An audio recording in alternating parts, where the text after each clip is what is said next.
Vincent Guérin, donc je suis membre de l'Astro-Club chalandais. On est particulièrement sensibilisé à la pollution lumineuse et donc depuis 2 ans maintenant je parcours les villes aux alentours pour en fait sensibiliser les mairies à la pollution lumineuse.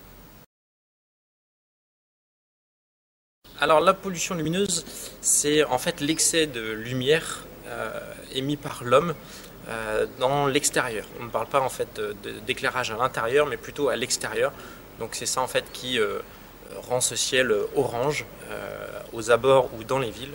C'est cette fameuse pollution lumineuse. Énergétique, donc forcément on dépense de l'énergie pour éclairer, donc c'est un coût bien évidemment pour les collectivités. Ça a un impact également sur l'environnement, donc il faut savoir que ça a un impact sur la faune et la flore. Tous les insectes, c'est d'ailleurs la première cause d'extinction d'espèces chez les insectes. Les insectes sont touchés, également les oiseaux. Certains oiseaux sont totalement incapables de traverser une zone éclairée.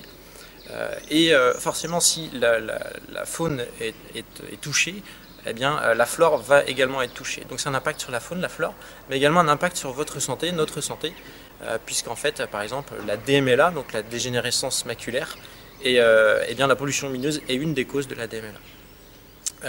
Et ensuite, eh bien, la dernière cause, c'est en fait ce ciel qui est normalement absolument magnifique à contempler, et bien là du coup est beaucoup moins bon, on voit beaucoup moins d'étoiles, donc on a un peu tendance à oublier ce qui se passe au-dessus de notre tête.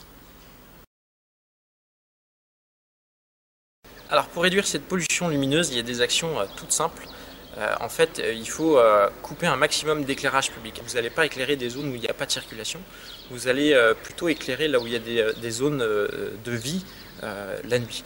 Mais ça ne sert strictement à rien d'éclairer des quartiers résidentiels par exemple, où il n'y a aucune circulation, ni piétonne, ni en voiture. Et donc il y a des fausses idées sur la sécurité, sur l'insécurité qui règne quand il fait noir. Détrompez-vous, c'est totalement l'inverse. En fait, lorsque les communes coupent, eh bien, elles ont moins d'incivilité que lorsque les communes eh bien, sont allumées. Donc ça, c'est une fausse idée, il faut absolument qu'on se l'enlève de notre tête. Donc voilà, c'est un éclairage réfléchi dans les communes et chez soi également, et également chez les commerces. Puisque ce n'est pas qu'une politique communale, il faut vraiment que tout le monde s'y mette.